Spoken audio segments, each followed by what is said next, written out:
Google launches Gemini. YouTube is in a battle with ad blockers. We talk about underrated marketing tools and tips, and a quick tip if you use YouTube Shorts. All this on today's Strong Coffee Drip. Hi again, everyone. My name is Brian from Strong Coffee Marketing. As always, I am joined by a man in need of a new microwave, Duncan, and the Hi. third member of the Proclaimers, Ian. Welcome to you both. First of all, let me say, shout out to Memorial Business in Stony Plain, Memorial High School, Composite High School, for this hoodie. I feel very underdressed today. I feel like I'm in Miami Vice, and I'm like the extra in Miami Vice. So kudos to you guys for looking sharp. I'll have to up my game next week. Wear some Before we pants, get started, yeah, well, that's why the camera only shows up here. Before we get started, over my shoulder here, this was on Instagram too, but we have located some canned haggis. We talked about that on the last episode. We will be partaking in this in the next couple of weeks. Duncan has threatened to not come home for Christmas because we're going to try canned haggis. So Duncan may or may not be involved. We don't know yet. So we'll let you know when that's all going to happen, so you can check it out. All right, let's get right into it. The big news in terms of digital and digital marketing for us happened just the other day. Google has launched their Gemini AI model, and people are pretty pumped. We've seen a few videos of some of the possible application, and it looks very, very promising. It's only been out for a day or so, but give me some early thoughts, guys. What do you think about this Gemini AI model and the potential that it could hold? I mean, at least for me, we saw the video of sort of the interactions with, the hands and different things, and it sort of trying to understand the world around it. It's going to be interesting because I think what it's going to be like is you kind of create your own AI based on how you interact with it, because it's learning as you give it input. So like ChatGPT does this a little bit too, where you can kind of guide it in a conversation to speak a certain way, and then you can ask multiple questions and it will work within that framework that you give it. But you're not interacting with it like live or with a video. It's just by, asking questions. So I am kind of curious the applications of this, but as you're sort of teaching Gemini to learn, it's getting more and more inputs. It's learning you as well and how you interact with it.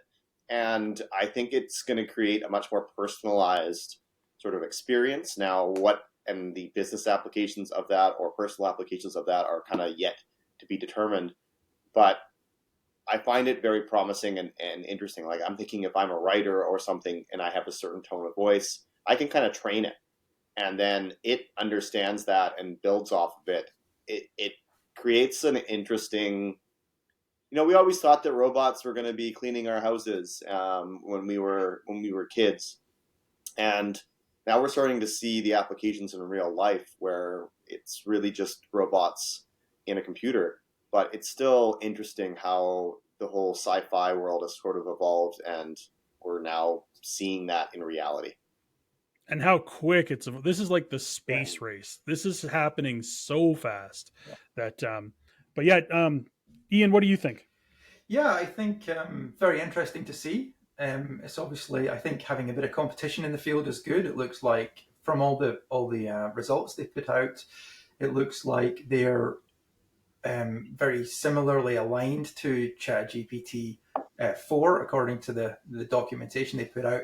I do believe, obviously, Gemini has several levels, and the top level would be Ultra, which I think is what they've compared to ChatGPT 4 at this stage. So although they're saying it is better, the Ultra level is not available to the public at this stage.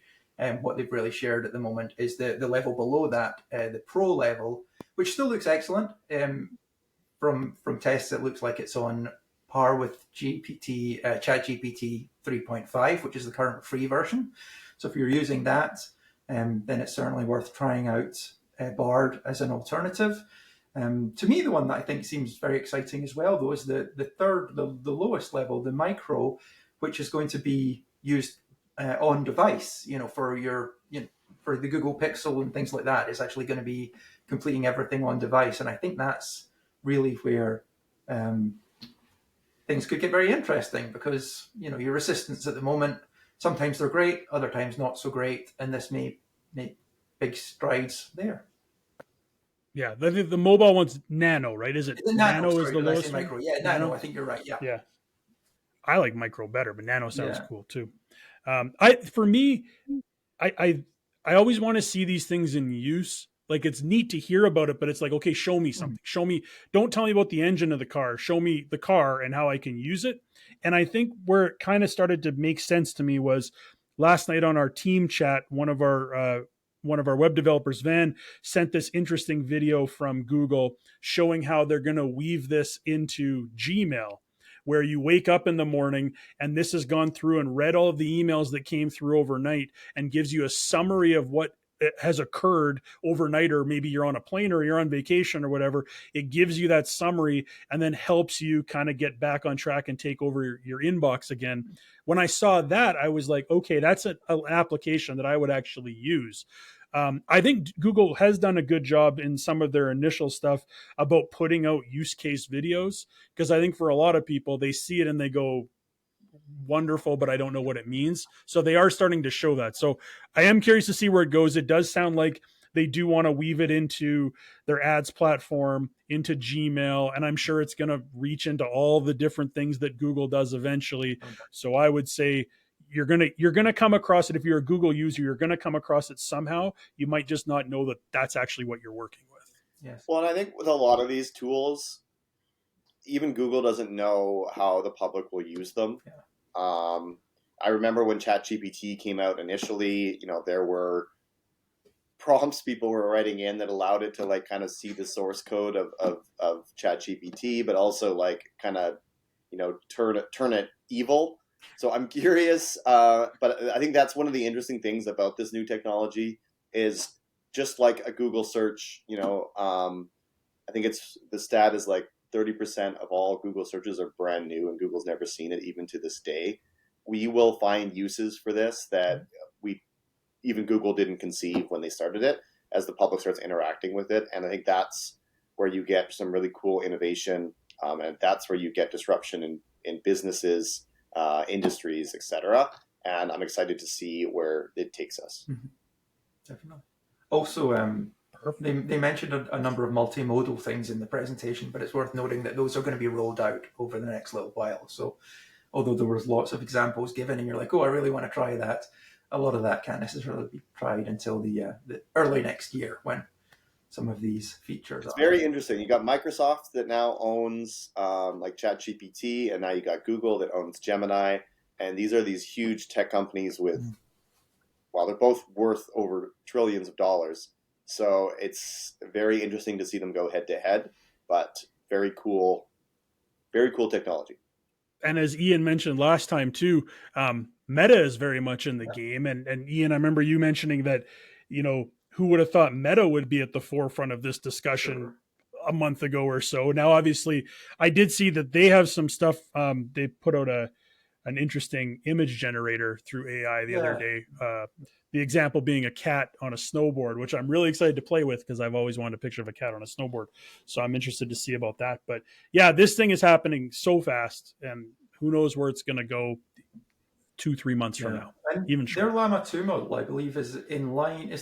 That's in partnership with Microsoft as well, I think, isn't it? So I don't know if everybody's at the table. Yeah, I mean, I don't know how much involvement there is there, but I believe that's the case as well. So, well, we're going to stick on the Google bandwagon with this next question. YouTube, owned by Google, of course, is cracking down on ad blockers. The company has been testing the idea of preventing users with ad blockers from watching videos. Those using ad blockers are reporting seeing ad blockers are not allowed on YouTube message with information about how ads keep the service free, along with a link to YouTube Premium. Ad blockers are nothing new. They've been around a long time, but they do pose a bit of a problem for marketers. What's your take on YouTube's move, and do you think it'll work? Duncan, you run a lot of ads for us. Ad blockers are something that you come across daily. What do you think about what YouTube's up to here? Okay, yeah. So ad blockers are growing. More and more people are using them, and it is sort of eating into the profits of these behemoths that offer these ad solutions. Now, from my perspective, YouTube Premium just they don't yet have the value case to really get people to want to sign up. Part of the challenge I think with YouTube is generally the content that's on there is technically available elsewhere. You can get it for free on TikTok. It's chopped up into reels. It's available elsewhere for the most part. And if you're just going on there for random information, or if you really want to see a video, you'll just suffer through the ads. Where I think YouTube has an opportunity is if they created content that was only available on YouTube. People would then say, okay, this makes sense. I want to sign up because I want to see this content or I want to view it. Just like, Prime had their own movies, Netflix made their own TV shows. I feel if YouTube really wants to make a model that is a pay to watch model and they want people to sign up for that content, they need to do a better job of providing the exclusive content on it. And until they do, I understand why they're doing this. I just think that they have a rocky road ahead. I think, Ian, what about you? well, yeah, just to follow on from what Duncan was saying there, a number of years ago now, I don't know if it's still going or if they dropped it, but YouTube Red was something that was an attempt to do that. I think they partnered with PewDiePie and a number of other high-profile YouTubers in an attempt to make that content.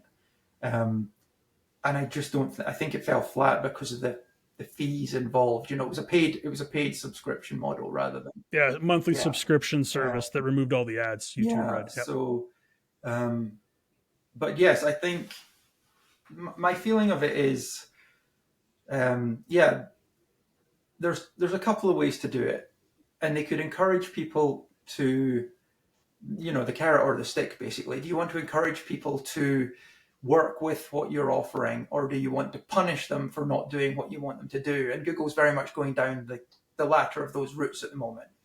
And I think if they offered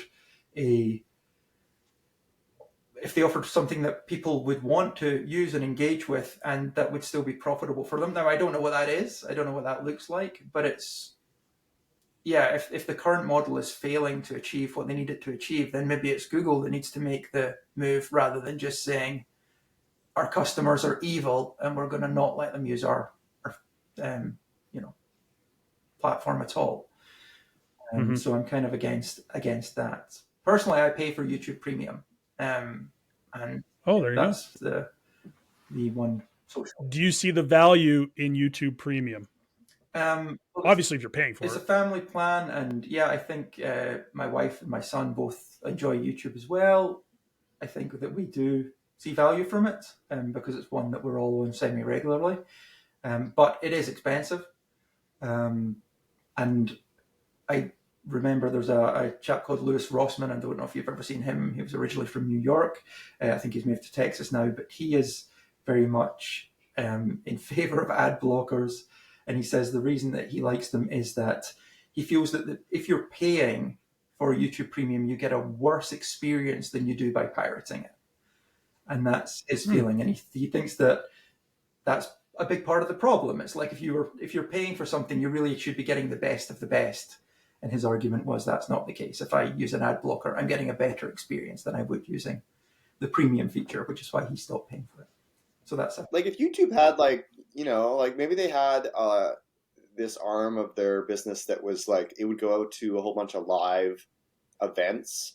So whatever, go to Beyonce concerts, it would go to hockey games, it would go to various other things. Yeah. And if you only got access to that as a premium subscriber, I think they would blow it out of the park with people signing up. Oh, absolutely. Imagine whatever Broadway plays or various other things in these other places. I mean, you see it a little bit with Cineplex. Yeah. They bring in, stuff from the Met in New York, the Taylor Swift concert. I mean, all of those things, that could be a real cool angle for YouTube to create demand Sports as for the well. premium product, but Yeah.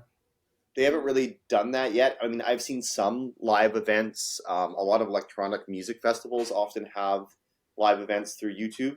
But I think there probably is some sort of solution in there to drive more demand. I just haven't seen it yet, and I don't see the reason to sign up. Duncan, as an advertiser, do you dislike ad blockers, or you're just acknowledge that they exist and you move on and we find different ways to get in front of people? I mean, on the digital side, I would say that the audiences generally are pretty large. So even with the people that use ad blockers, you still have a pretty large pool of people to interact with. Yeah. I still think getting around the ad blockers, because you still kind of have to hit these people. You just have to think a little bit outside the box. I mean, marketing, if you only do marketing on digital, you're kind of setting yourself up to be a little pigeonholed. So you do have to obviously make yourself known or shown in the market, even if it's just the local market. But there's other ways to reach people. It's not just on digital. And you kind of have to make sure that you're not just focusing on one medium all the time. So I don't have a problem with ad blockers. They make sense. You just won't be the person I'm targeting necessarily. And you talk about pigeonholed. If your only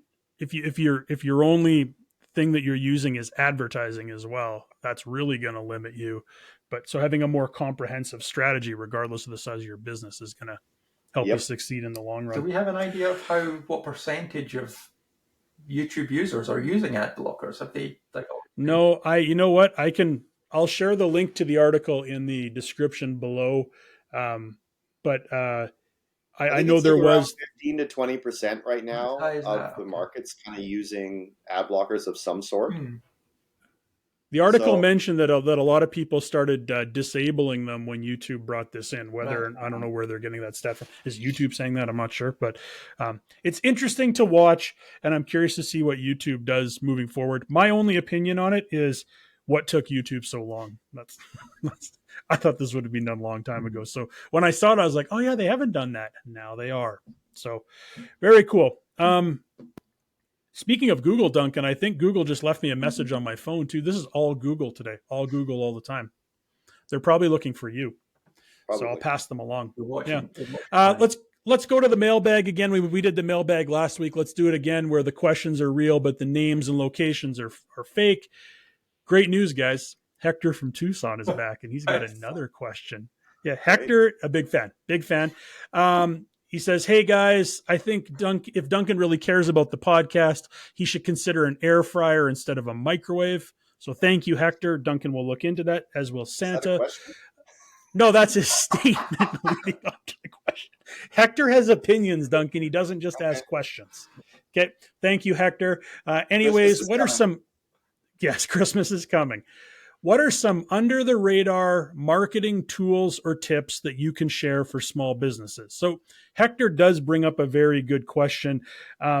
Looking ahead as we near the end of 2023, looking ahead to 2024, what's something small or something people could think about with their small business moving forward?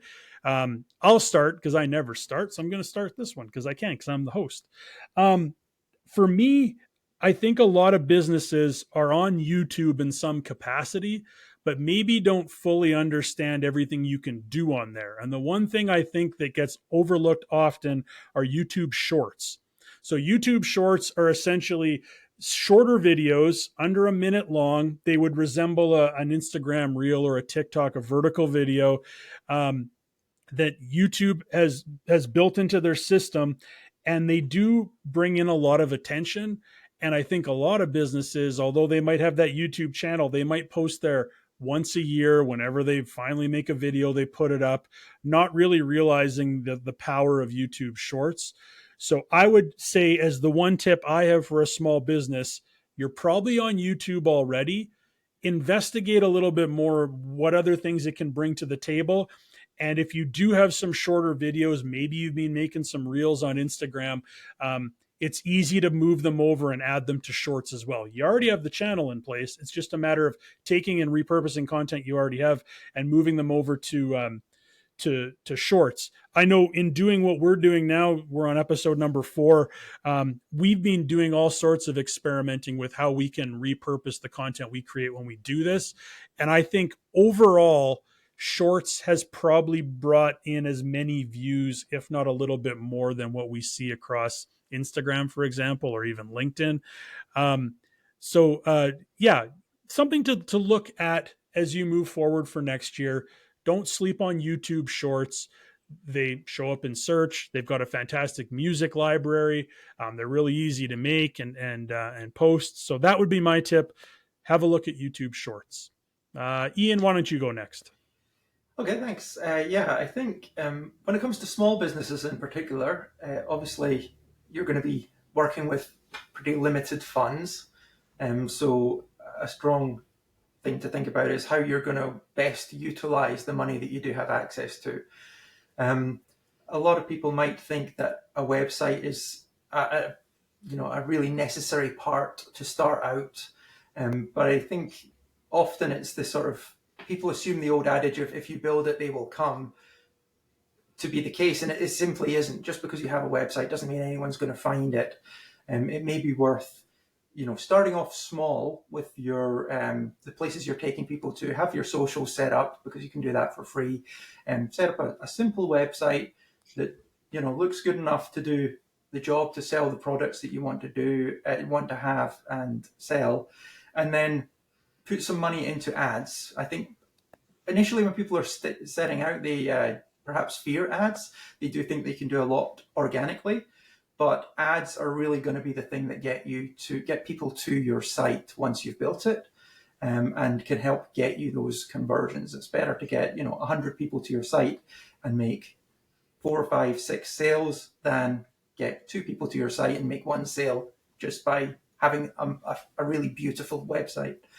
So building that traffic to raise awareness of what it is you do, what it is you offer, and hopefully make those conversions.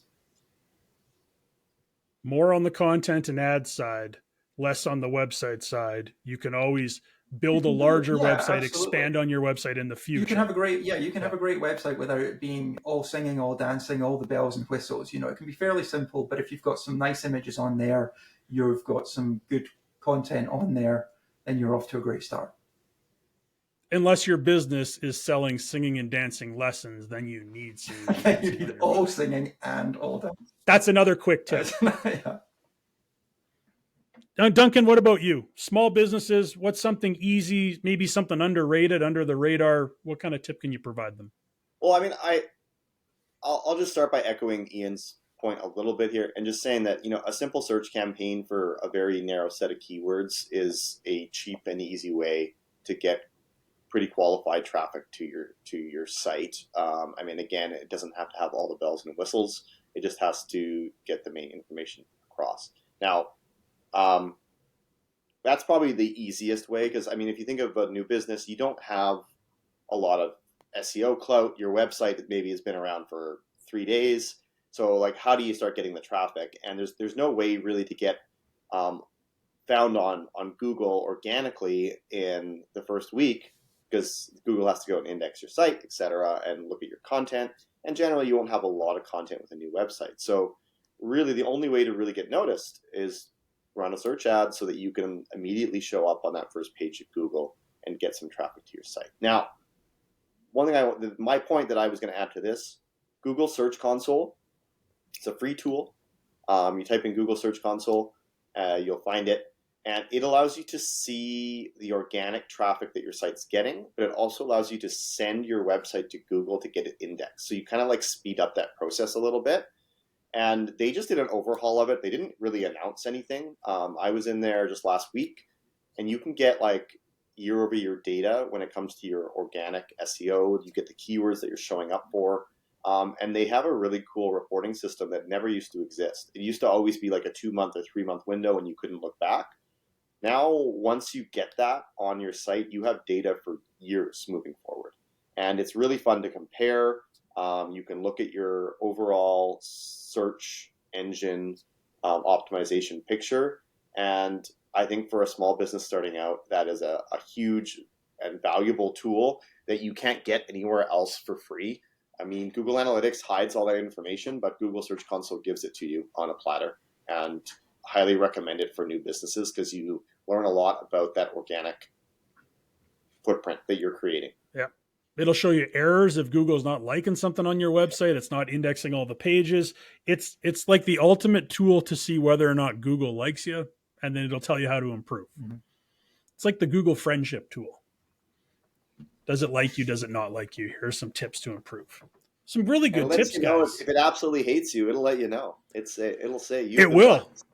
Yeah. Hopefully, people never get to that point, but you never know. Something else touching on there, I guess, is getting into testing fairly early as well might be worth considering. It seems like, you know, it can seem very daunting when you first start out to think about things like that. But if you run 2 different ads trying to sell the same thing, and one performs better than the other, then that's great information. You know that that's the kind of pathway that you want to go down for future ads when you're selling either that product or similar products, and that seems to be performing better for you, making those sales and getting that extra money in your bank when you most need it right at the start.